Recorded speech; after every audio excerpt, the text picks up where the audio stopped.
We're here at Australia TechEd, Microsoft Tech.Ed 2010, and I've just cornered Carl Franklin.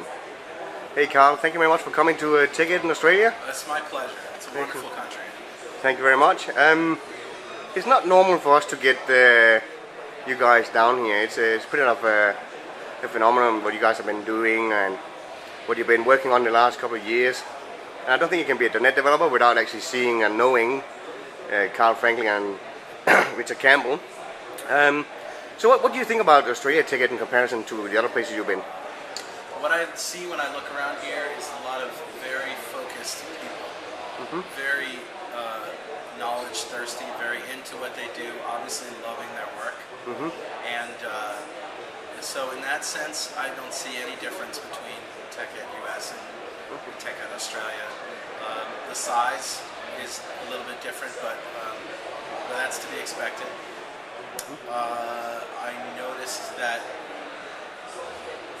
the breakout sessions that are going, there's a lot of really good labs going on, so that also happens in the States. The expo hall is great. There's a lot of fun things to do. There's a robot walking around. Yeah. So what .NET Rocks is doing down here?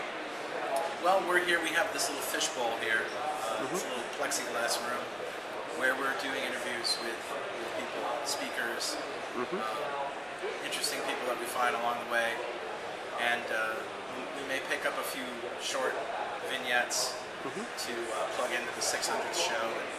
Like last night, we met a couple of fans, and after they shut down this party, we went to the Jupiter Lounge, had a couple of scotches, and we're hearing all sorts of great stories. One guy, Dale, told a story of how he was listening to .NET Rocks and he was driving to his mother's house to fix her computer. I guess that happens. Yes. And all of a sudden a duck flew into his car. Duck.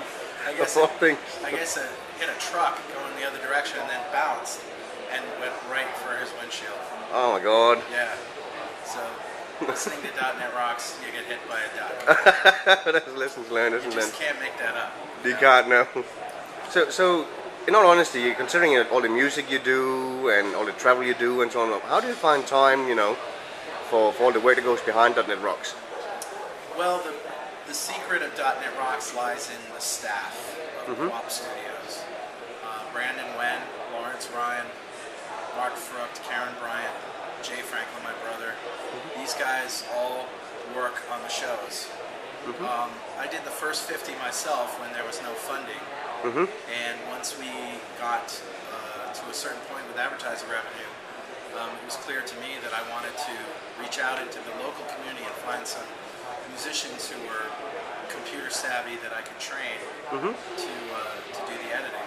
Excellent. And that's exactly what I did. So I wrote the publishing software, so publishing is automated, and the trainers, the editors now do the real work of editing the show.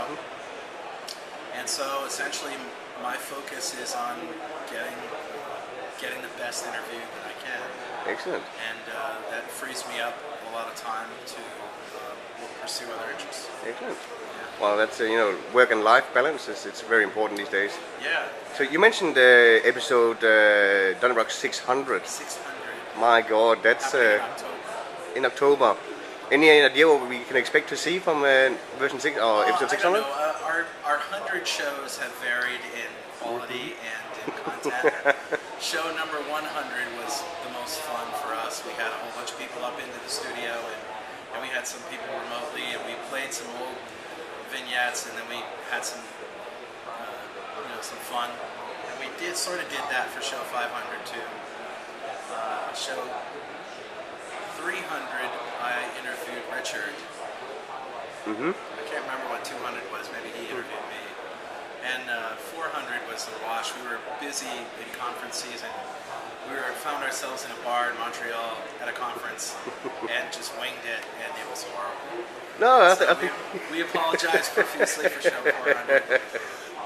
But hopefully at 600 we'll get some more stories from people out there in the world. And, whether they're stories of development or stories of experiences or whatever. And just shows and try to stitch those together.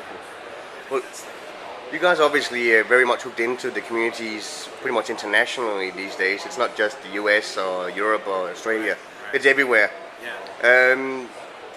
What is the most memorable episode you can remember from all the traveling you've done and places you visited? Wow.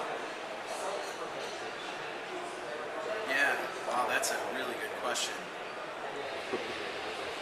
I always have a good time when I go to Europe, when I go to Bulgaria and Amsterdam. There was a little interview that we did at a bar in Amsterdam with Miguel Castro and Stephen Forte that can never be aired. Okay, enough said on that one. Maybe if you ask Miguel Castro, what was the story that you and Forte talked about in Amsterdam that we Couldn't have. decided couldn't go on the entire rock show? You might be surprised at the story. I'm definitely gonna get into an email, I It's think. shocking. Oh dear. Okay. Yeah. Well, Carl, I heard you play some acoustic early on, and obviously there's the house party on tomorrow. Yeah. I'm definitely assuming you're going to be in the jam session. I'm going to be in the jam session. Also,